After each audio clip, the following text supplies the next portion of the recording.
नमस्कार। आप सुन रहे हैं कहानी गोल्ड। आइए सुनते हैं उषा प्रेमवदा जी की लिखी कहानी वापसी। गजाधर बाबू ने कमरे में जमा सामान पर एक नज़र दौड़ाई। 2 बक्स, डोलची, बाल्टी। यह डिब्बा कैसा है गणेशी? उन्होंने पूछा। गणेशी बिस्तर बांधता हुआ कुछ गर्व, कुछ दुख, कुछ लज्जा से बोला, घरवाली ने साथ में कुछ बेसन के लड्डू रख दिए हैं। कहा बाबूजी को पसंद थे। अब कहाँ हम गरीब लोग आपकी कुछ खातिर कर पाएंगे। घर जाने की खुशी में भी गजाधर बाबू ने एक विषाद का अनुभव किया। जैसे एक परिचित, स्नेह, आदरमय, सहज संसार से उनका नाता टूट रहा है। कभी कभी हम लोगों की भी खबर लेते रहिएगा, गणेशी बिस्तर में रस्सी बांधता हुआ बोला। कभी कुछ जरूरत हो तो लिखना गणेशी, इस अगहन तक बिटिया की शादी कर दो। गणेशी ने अंगूछे के छोर से आंखें पोंछी। अब आप लोग सहारा ना देंगे तो कौन देगा? आप यहाँ रहते तो शादी में कुछ हौसला रहता। गजाधर बाबू चलने को तैयार बैठे थे। रेलवे क्वार्टर का वह कमरा जिसमें उन्होंने कितने वर्ष बिताए थे, उनका सामान हट जाने से कुरूप और नग्न लग रहा था। आंगन में रोपे पौधे भी जान पहचान के लोग ले गए थे और जगह जगह मिट्टी बिखरी हुई थी। पर पत्नी, बाल बच्चों के साथ रहने की कल्पना में यह बिछोह एक दुर्लभ लहर की तरह उठकर विलीन हो गया। गजाधर बाबू खुश थे। 35 साल की नौकरी के बाद वह रिटायर होकर जा रहे थे। इन वर्षों में अधिकांश समय उन्होंने अकेले रहकर काटा था। उन अकेले क्षणों में उन्होंने इसी समय की कल्पना की थी जब वह अपने परिवार के साथ रह सकेंगे। इसी आशा के सहारे वह अपने अभाव का बोझ ढो रहे थे। संसार की दृष्टि से उनका जीवन सफल कहा जा सकता था। उन्होंने शहर में एक मकान बनवा लिया था। बड़े लड़के अमर और लड़की कांति की शादियां कर दी थीं। 2 बच्चे ऊंची कक्षाओं में पढ़ रहे थे। गजाधर बाबू नौकरी के कारण प्रायः छोटे स्टेशनों पर रहे और उनके बच्चे तथा पत्नी शहर में, जिससे पढ़ाई में बाधा न हो। गजाधर बाबू स्वभाव से बहुत स्नेही व्यक्ति थे और स्नेह के आकांक्षी भी। जब परिवार साथ था, ड्यूटी से लौटकर बच्चों से हंसते बोलते, पत्नी से कुछ मनोविनोद करते। उन सबके चले जाने से उनके जीवन में गहन सूनापन भर उठा। खाली छड़ों में उनसे घर में टिका न जाता। कभी प्रकृति के न होने पर भी उन्हें पत्नी की स्नेहपूर्ण बातें याद आती रहती। दोपहर में गर्मी होने पर भी 2 बजे तक आग जलाए रहती और उनके स्टेशन से वापस आने पर गर्म गर्म रोटियां सेकती। उनके खा चुकने और मना करने पर भी थोड़ा सा कुछ और थाली में परोस देती और बड़े प्यार से आग्रह करती। जब वह थके हारे बाहर से आते तो उनकी आहट पा वह रसोई के द्वार पर निकल आती और उनकी सज्जल आंखें मुस्कुरा उठती। गजाधर बाबू को तब हर छोटी बात भी याद आती और उदास हो उठते। अब कितने वर्षों बाद वह अवसर आया था जब वह फिर उसी स्नेह और आदर के मध्य रहने जा रहे थे। टोपी उतारकर गजाधर बाबू ने चारपाई पर रख दी, जूते खोलकर नीचे खिसका दिए। अंदर से रह रहकर कहकहों की आवाज आ रही थी। इतवार का दिन था और उनके सब बच्चे इकट्ठे होकर नाश्ता कर रहे थे। गजाधर बाबू के सूखे होठों पर स्निग्ध मुस्कान आ गई। उसी तरह मुस्कुराते हुए वह बिना खासे हुए अंदर चले गए। उन्होंने देखा कि नरेंद्र कमर पर हाथ रखे शायद रात की फिल्म में देखे गए किसी नृत्य की नकल कर रहा था और बसंती हंस हंसकर दुहरी हो रही थी। अमर की बहू को अपने तन बदन, आंचल या घूंघट का कोई होश न था और वह उन्मुक्त रूप से हंस रही थी। गजाधर बाबू को देखते ही नरेंद्र धप से बैठ गया और चाय का प्याला उठाकर मुंह से लगा लिया। बहू को होश आया और उसने झट से माथा ढक लिया। केवल बसंती का शरीर रह रहकर हंसी दबाने के प्रयत्न में हिलता रहा। गजाधर बाबू ने मुस्कुराते हुए उन लोगों को देखा, फिर कहा, क्यों नरेंद्र, क्या नकल हो रही थी? कुछ नहीं बाबूजी, नरेंद्र ने सिटपिटाकर कहा। गजाधर बाबू ने चाहा कि वह भी इसी मनोविनोद में भाग लेते, पर उनके आते ही जैसे सब कुंठित हो चुप हो गए। इससे उनके मन में थोड़ी सी खिन्नता उपज आई। बैठते हुए बोले, बसंती, चाय मुझे भी देना। तुम्हारी अम्मा की पूजा अभी चल रही है क्या? बसंती ने माँ की कोठरी की ओर देखा। अभी आती ही होंगी, और प्याले में उनके लिए चाय छानने लगी। बहू चुपचाप पहले ही चली गई थी। अब नरेंद्र भी चाय का आखिरी घूंट पीकर उठ खड़ा हुआ। केवल बसंती पिता के लिहाज में चौके में बैठी माँ की राह देखने लगी। गजाधर बाबू ने एक घूंट चाय पी, फिर कहा, बेटी चाय तो फीकी है, लाइए चीनी और डाल दूं? बसंती बोली, रहने दो, तुम्हारी अम्मा जब आएगी तभी पी लूंगा। थोड़ी देर में उनकी पत्नी हाथ में अर्घ का लोटा लिए निकली और अशुद्ध स्तुति कहते हुए तुलसी में डाल दिया। उन्हें देखते ही बसंती भी उठ गई। पत्नी ने आकर गजाधर बाबू को देखा और कहा, अरे आप अकेले बैठे हैं, ये सब कहाँ गए? गजाधर बाबू के मन में फांस सी कसक उठी। अपने अपने काम में लग गए हैं, आखिर बच्चे ही हैं। पत्नी आकर चौके में बैठ गई। उन्होंने नाक भौं चढ़ाकर चारों ओर जूठे बर्तनों को देखा, फिर कहा, सारे जूठे बर्तन पड़े हैं, इस घर में धर्म करम कुछ नहीं, पूजा करके सीधे चौके में घुसो। फिर उन्होंने नौकरों को पुकारा। जब उत्तर न मिला तो एक बार और उच्च स्वर में पुकारा। फिर पति की ओर देखकर बोली, बहू ने भेजा होगा बाजार, और एक लंबी सांस लेकर चुप हो रही। गजाधर बाबू बैठकर चाय और नाश्ते का इंतजार करते रहे। उन्हें अचानक ही गणेशी की याद आ गई। रोज सुबह पैसेंजर आने से पहले वह गरम गरम पूरियां और जलेबियां और चाय लाकर रख देता था। चाय भी कितनी बढ़िया, कांच के ग्लास में ऊपर तक भरी लबालब, पूरे 2.5 चम्मच चीनी और गाढ़ी मलाई। पैसेंजर भले ही रानीपुर लेट पहुंचे, गणेशी ने चाय पहुंचाने में कभी देर नहीं की। क्या मजाल कि कभी उससे कुछ कहना पड़े। पत्नी का शिकायत भरा स्वर सुन उनके विचारों में व्याघात पहुंचा। सारा दिन इसी खिचखिच में निकल जाता है। इस गृहस्थी का धंधा पीटते पीटते उम्र बीत गई, कोई जरा हाथ भी नहीं बटाता।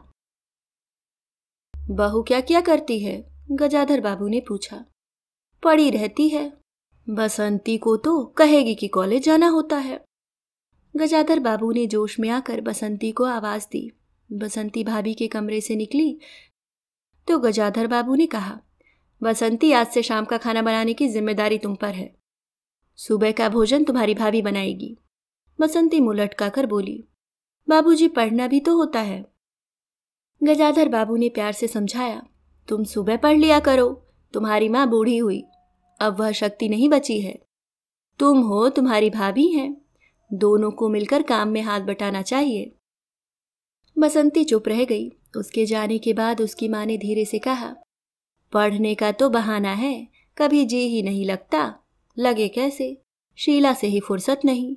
बड़े बड़े लड़के हैं उस घर में, हर वक्त वहां घुसा रहना मुझे नहीं सुहाता। मना करूं तो सुनती नहीं। घर में गजाधर बाबू के रहने के लिए कोई स्थान न बचा था। जैसे किसी मेहमान के लिए कुछ अस्थायी प्रबंध कर दिया जाता है, उसी प्रकार बैठक में कुर्सियों को दीवार से सटाकर बीच में गजाधर बाबू के लिए पतली सी चारपाई डाल दी गई थी। गजाधर बाबू उस कमरे में पड़े पड़े कभी कभी अनायासी इस अस्थायित्व का अनुभव करने लगते। उन्हें याद आती उन रेलगाड़ियों की जो आती और थोड़ी देर रुककर किसी और लक्ष्य की ओर चली जाती। घर छोटा होने के कारण बैठक में ही अब वह प्रबंध किया गया था। उनकी पत्नी के पास अंदर एक छोटा कमरा अवश्य था, पर वहां एक और अचारों के मर्तबान, दाल चावल के कनस्तर और घी के डिब्बों से घिरा था। दूसरी ओर पुरानी रजाइयां दरियों में लिपटी और रस्सी से बंधी रखी थी। उनके पास एक बड़े से टीन के बक्स में घर भर के गर्म कपड़े थे। बीच में एक अलगनी बंधी हुई थी जिस पर प्रायः बसंती के कपड़े लापरवाही से पड़े रहते थे। वह अक्सर उस कमरे में नहीं जाते थे। घर का दूसरा कमरा अमर और उसकी बहू के पास था। तीसरा कमरा जो सामने की ओर था बैठक था। गजाधर बाबू के आने से पहले उसमें अमर के ससुराल से आया बेंत का 3 कुर्सियों का सेट पड़ा था। कुर्सियों पर नीली गद्दियां और बहू के हाथों के कड़े कुशन थे। जब कभी उनकी पत्नी को कोई लंबी शिकायत करनी होती तो अपनी चटाई बैठक में डाल पड़ जाती थी। वह एक दिन चटाई लेकर गई तो गजाधर बाबू ने घर गृहस्थी की बातें छेड़ी। वह घर का रवैया देख रहे थे। बहुत हल्के से उन्होंने कहा कि अब हाथ में पैसा कम रहेगा, कुछ खर्चा कम करना चाहिए। बहुत हल्के से उन्होंने कहा कि अब हाथ में पैसा कम रहेगा, कुछ खर्चा कम करना चाहिए। सभी खर्च तो वाजिब हैं, न मन का पहना न ओढ़ा। गजाधर बाबू ने आहत विस्मित दृष्टि से पत्नी को देखा। उनसे अपनी हैसियत छिपी न थी। उनकी पत्नी तंगी का अनुभव कर उसका उल्लेख करती, यह स्वाभाविक था, लेकिन उसमें सहानुभूति का पूर्ण अभाव गजाधर बाबू को बहुत खटका। उनसे यदि राय बात की जाती कि प्रबंध कैसे हो, तो उन्हें चिंता कम, संतोष अधिक होता, लेकिन उनसे तो केवल शिकायत की जाती थी, जैसे परिवार की सब परेशानियों के लिए वही जिम्मेदार थे। तुम्हें कमी किस बात की है अमर की माँ? घर में बहू है, लड़के बच्चे हैं, सिर्फ रुपयों से ही आदमी अमीर नहीं होता। गजाधर बाबू ने कहा और कहने के साथ ही अनुभव किया कि यह उनकी आंतरिक अभिव्यक्ति थी, ऐसी कि उनकी पत्नी नहीं समझ सकती। हाँ, बड़ा सुख है ना बहू से, आज रसोई करने गई है, देखो क्या होता है, कहकर पत्नी ने आंखें मूंदी और सो गई। गजाधर बाबू बैठे हुए पत्नी को देखते रह गए। यही थी क्या उनकी पत्नी, जिसके हाथों के कोमल स्पर्श, जिसकी मुस्कान की याद में उन्होंने संपूर्ण जीवन काट दिया था। उन्हें लगा कि वह लावण्यमयी युवती जीवन की राह में कहीं खो गई और उसकी जगह आज जो स्त्री है वह उनके मन और प्राणों के लिए नितांत अपरिचिता है। गाढ़ी नींद में डूबी उनकी पत्नी का भारी शरीर बहुत बेडौल और कुरूप लग रहा था, श्रीहीन और रूखा था। गजाधर बाबू देर तक निस्वंग दृष्टि से पत्नी को देखते रहे और फिर लेटकर छत की ओर ताकने लगे। अंदर कुछ गिरा और उनकी पत्नी हड़बड़ाकर उठ बैठी। लो, बिल्ली ने कुछ गिरा दिया शायद, और कह अंदर भागी। थोड़ी देर में लौटकर आई तो उनका मुंह फूला हुआ था। देखा बहू को, चौका खुला छोड़ाई, बिल्ली ने दाल की पतीली गिरा दी। सभी खाने को हैं, अब क्या सिखाऊंगी? वह सांस लेने को रुकी और बोली, एक तरकारी और 4 पराठे बनाने में सारा डिब्बा घी उड़ेल कर रख दिया। जरा सा दर्द नहीं है, कमाने वाला हाड़ तोड़े और यहाँ चीजें लूटे। मुझे तो मालूम है यह सब काम किसी के बस का नहीं है। गजाधर बाबू को लगा कि पत्नी कुछ और बोलेगी तो उनके कान झनझना उठेंगे। होठ बीज करवट लेकर उन्होंने पत्नी की ओर पीठ कर ली। रात का भोजन बसंती ने जानबूझकर ऐसा बनाया था कि कौर तक निगला न जा सके। गजाधर बाबू चुपचाप खाकर उठ गए, पर नरेंद्र थाली सरकाकर उठ खड़ा हुआ और बोला, मैं ऐसा खाना नहीं खा सकता। बसंती तुनक्कर बोली, तो न खाओ, कौन तुम्हारी खुशामद कर रहा है? तुमसे खाना बनाने को किसने कहा था? नरेंद्र चिल्लाया। बाबूजी ने। बाबूजी को बैठे बैठे यही सोचता है। बसंती को उठाकर माँ ने नरेंद्र को मनाया और अपने हाथ से कुछ बनाकर खिलाया। गजाधर बाबू ने बाद में पत्नी से कहा, इतनी बड़ी लड़की हो गई और उसे खाना बनाने का सहूर नहीं आया? अरे आता सब कुछ है, करना नहीं चाहती, पत्नी ने उत्तर दिया। अगली शाम माँ को रसोई में देख कपड़े बदलकर बसंती बाहर आई तो बैठक में गजाधर बाबू ने टोक दिया, कहाँ जा रही हो? पड़ोस में शीला के घर, बसंती ने कहा। कोई जरूरत नहीं है, अंदर जाकर पढ़ो, गजाधर बाबू ने कड़े स्वर में कहा। कुछ देर अनिश्चित खड़े रहकर बसंती अंदर चली गई। गजाधर बाबू शाम को रोज टहलने चले जाते थे। लौट कर आए तो पत्नी ने कहा, क्या कह दिया बसंती से? शाम से मुंह लपेटे पड़ी है, खाना भी नहीं खाया। गजाधर बाबू खिन्न हो आए। पत्नी की बात का उन्होंने उत्तर नहीं दिया। उन्होंने मन में निश्चय कर लिया कि बसंती की शादी जल्दी ही कर देनी है। उस दिन के बाद बसंती पिता से बची बची रहने लगी। जाना हो तो पिछवाड़े से जाती। गजाधर बाबू ने 2-1 बार पत्नी से पूछा तो उत्तर मिला, रूठी हुई है। गजाधर बाबू को और रोष हुआ। लड़की के इतने मिजाज, जाने को रोक दिया तो पिता से बोलेगी नहीं। फिर उनकी पत्नी ने ही सूचना दी कि अमर अलग होने की सोच रहा है। क्यों? गजाधर बाबू ने चकित होकर पूछा। पत्नी ने साफ साफ उत्तर नहीं दिया। अमर और उसकी बहू की शिकायतें बहुत थी। उनका कहना था कि गजाधर बाबू हमेशा बैठक में ही पड़े रहते हैं, कोई आने जाने वाला हो तो कहीं बिठाने की जगह नहीं। अमर को अब भी वह छोटा सा समझते थे और मौके बेमौके टोक देते थे। बहू को काम करना पड़ता था और सास जब तब फूहड़पन पर ताने देती रहती थी। हमारे आने के पहले भी कभी ऐसी बात हुई थी? गजाधर बाबू ने पूछा। पत्नी ने सिर हिलाकर जताया, नहीं, पहले अमर घर का मालिक बनकर रहता था। बहू को कोई रोक टोक न थी। अमर के दोस्तों का प्राय यहीं अड्डा जमा रहता था और अंदर से चाय नाश्ता तैयार होकर जाता था। बसंती को भी वही अच्छा लगता था। गजाधर बाबू ने बहुत धीरे से कहा। अमर से कहो जल्दबाजी की कोई जरूरत नहीं है। अगले दिन सुबह घूमकर लौटे तो उन्होंने पाया कि बैठक में उनकी चारपाई नहीं है। अंदर आकर पूछने वाले ही थे कि उनकी दृष्टि रसोई के अंदर बैठी पत्नी पर पड़ी। उन्होंने यह कहने को मुंह खोला कि बहू कहाँ है, पर कुछ याद कर चुप हो गए।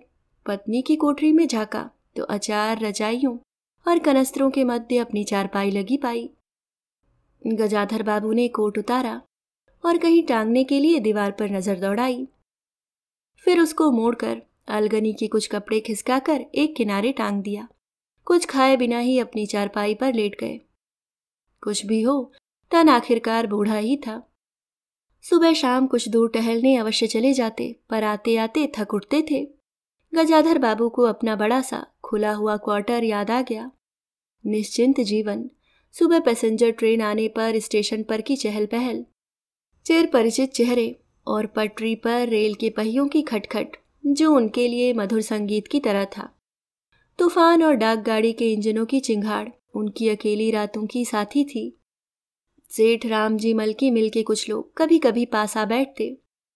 वह उनका दायरा था, वही उनके साथी। वह जीवन अब उन्हें खोई विधि सा प्रतीत हुआ। उन्हें लगा कि वह जिंदगी के द्वारा ठगे गए हैं। उन्होंने जो कुछ चाहा उसमें से उन्हें एक बूंद भी न मिली। लेटे हुए वह घर के अंदर से आते विविध स्वरों को सुनते रहे। बहू और सास की छोटी सी झड़प, बाल्टी पर खुले नल की आवाज, रसोई के बर्तनों की खटपट और उसी में गौरैयों का वार्तालाप। और अचानक ही उन्होंने निश्चय कर लिया कि अब घर की किसी बात में दखल न देंगे। यदि गृह स्वामी के लिए पूरे घर में एक चारपाई की जगह यही है तो यहीं पड़े रहेंगे। अगर कहीं और डाल दी गई तो वहां चले जाएंगे। यदि बच्चों के जीवन में उनके लिए कहीं स्थान नहीं तो अपने ही घर में परदेसी की तरह पड़े रहेंगे। और उस दिन के बाद सचमुच गजाधर बाबू कुछ नहीं बोले। नरेंद्र पैसे मांगने आया तो उसे बिना कारण पूछे रुपए दे दिए। बसंती काफी अंधेरा हो जाने के बाद भी पड़ोस में रही तो भी उन्होंने कुछ नहीं कहा। पर उन्हें सबसे बड़ा गम यह था कि उनकी पत्नी ने भी उनमें कुछ परिवर्तन लक्ष्य नहीं किया। वह मन ही मन कितना भार ढो रहे हैं, इससे वह अनजान बनी रही। बल्कि उन्हें पति के घर के मामले में हस्तक्षेप न करने के कारण शांति ही थी। कभी कभी कह भी उठती, ठीक ही है, आप बीच में न पड़ा कीजिए। बच्चे बड़े हो गए हैं, हमारा जो कर्तव्य था कर रहे हैं, पढ़ा रहे हैं, शादी कर देंगे। गजाधर बाबू ने यहाँ दृष्टि से पत्नी को देखा।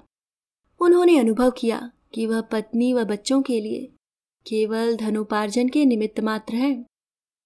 जिस व्यक्ति के अस्तित्व से पत्नी मांग में सिंदूर डालने की अधिकारी है, समाज में उसकी प्रतिष्ठा है, उसके सामने वह 2 वक्त के भोजन की थाली रख देने से सारे कर्तव्यों से छुट्टी पा जाती है। वह घी और चीनी के डब्बों में इतना रमी हुई है कि अब वह उनकी संपूर्ण दुनिया बन गई है। गजाधर बाबू उनके जीवन के केंद्र नहीं हो सकते। उन्हें तो अब बेटी की शादी के लिए भी उत्साह बुझ गया है। किसी बात में हस्तक्षेप न करने के निश्चय के बाद भी उनका अस्तित्व उस वातावरण का एक भाग न बन सका। उनकी उपस्थिति उस घर में ऐसी असंगत लगने लगी थी जैसे सजी हुई बैठक में उनकी चारपाई थी। उनकी सारी खुशी एक गहरी उदासीनता में डूब गई। इतने सब निश्चयों के बाद भी गजाधर बाबू एक दिन बीच में दखल दे बैठे। पत्नी स्वभाव अनुसार नौकर की शिकायत कर रही थी, कितना कामचोर है, बाजार की हर चीज में पैसा बनाता है, खाना खाने बैठता है तो खाता ही चला जाता है। गजाधर बाबू को बराबर यह महसूस होता रहता था कि उनके रहन सहन और खर्च उनकी हैसियत से कहीं ज्यादा है। पत्नी की बात सुनकर लगा कि नौकर का खर्च बिल्कुल बेकार है। छोटा मोटा काम है, घर में 3 मर्द हैं, कोई न कोई कर ही देगा। उन्होंने उसी दिन नौकर का हिसाब कर दिया। अमर दफ्तर से आया तो नौकर को पुकारने लगा। अमर की बहू बोली, बाबूजी ने नौकर छुड़ा दिया है। क्यों? कहते हैं खर्च बहुत होता है। यह वार्तालाप बहुत सीधा सा था, पर जिस टोन में बहू बोली गजाधर बाबू को खटक गया। उस दिन जी भारी होने के कारण गजाधर बाबू टहलने नहीं गए थे। आलस्य में उठकर बत्ती भी नहीं जलाई। इस बात से बेखबर नरेंद्र माँ से कहने लगा, अम्मा तुम बाबूजी से कहती क्यों नहीं, बैठे बिठाए कुछ नहीं तो नौकर ही छुड़ा दिया। अगर बाबूजी यह समझते हैं कि मैं साइकिल पर गेहूं रखकर आटा पिसाने जाऊंगा तो मुझसे यह नहीं होगा। हाँ अम्मा, बसंती का स्वर था। मैं कॉलेज भी जाऊं और लौटकर घर में झाड़ू भी लगाऊं, यह मेरे बस की बात नहीं है। बूढ़े आदमी हैं, अमर भुनभुनाया। चुपचाप पड़े रहें, हर चीज में दखल क्यों देते हैं? पत्नी ने बड़े व्यंग से कहा। और कुछ नहीं सूझा तो तुम्हारी बहू को ही चौके में भेज दिया। वह गई तो 15 दिन का राशन 5 दिन में बनाकर रख दिया। बहू कुछ कहे इससे पहले वह चौके में घुस गई। कुछ देर में अपनी कोठरी में आई और बिजली जलाई तो गजाधर बाबू को लेटे देख बड़ी सिटपिटाई। गजाधर बाबू की मुखमुद्रा से वह उनके भावों का अनुमान न लगा सकी। वह चुप आंखें बंद किए लेटे रहे। गजाधर बाबू चिट्ठी हाथ में लिए अंदर आए और पत्नी को पुकारा। वह भीगे हाथ लिए निकली और आंचल से पोंछती हुई पास आ खड़ी हुई। गजाधर बाबू ने बिना किसी भूमिका के कहा, मुझे सेठ रामजीमल की चीनी मिल में नौकरी मिल गई है। खाली बैठे रहने से तो 4 पैसे घर में आए, वही अच्छा है। उन्होंने तो पहले ही कहा था, मैंने मना कर दिया था। फिर कुछ रुककर जैसी बुझी हुई आग में एक चिंगारी चमक उठे। उन्होंने धीमे स्वर में कहा, मैंने सोचा था बरसों तुम सबसे अलग रहने के बाद अवकाश पाकर परिवार के साथ रहूंगा। खैर परसों जाना है, तुम भी चलोगी? मैं? पत्नी ने सकपकाकर कहा, मैं चलूंगी तो यहाँ क्या होगा, इतनी बड़ी गृहस्थी, फिर सयानी लड़की। बात बीच में काटकर गजाधर बाबू ने हताश स्वर में कहा, ठीक है तुम यहीं रहो, मैंने तो ऐसे ही कहा था, और गहरे मौन में डूब गए। नरेंद्र ने बड़ी तत्परता से बिस्तर बांधा और रिक्शा बुला लाया। गजाधर बाबू का टीन का बक्स और पतला सा बिस्तर उस पर रख दिया गया। नाश्ते के लिए लड्डू और मठरी की डलियां हाथ में लिए गजाधर बाबू रिक्शे में बैठ गए। एक दृष्टि उन्होंने अपने परिवार पर डाली और फिर दूसरी ओर देखने लगे और रिक्शा चल पड़ा। उनके जाने के बाद सब अंदर लौट आए। बहू ने अमर से पूछा, सिनेमा चलिएगा ना? बसंती ने उछलकर कहा, भैया हमें भी। गजाधर बाबू की पत्नी सीधे चौके में चली गई। बची हुई मठरियों को कटोरदान में रखकर अपने कमरे में लाई और कनस्त्रों के पास रख दिया। फिर बाहर आकर कहा, अरे नरेंद्र, बाबूजी की चारपाई कमरे से निकाल दे, उसमें चलने तक को जगह नहीं है। अभी आप सुन रहे थे उषा प्रेमवदा जी की लिखी कहानी वापसी।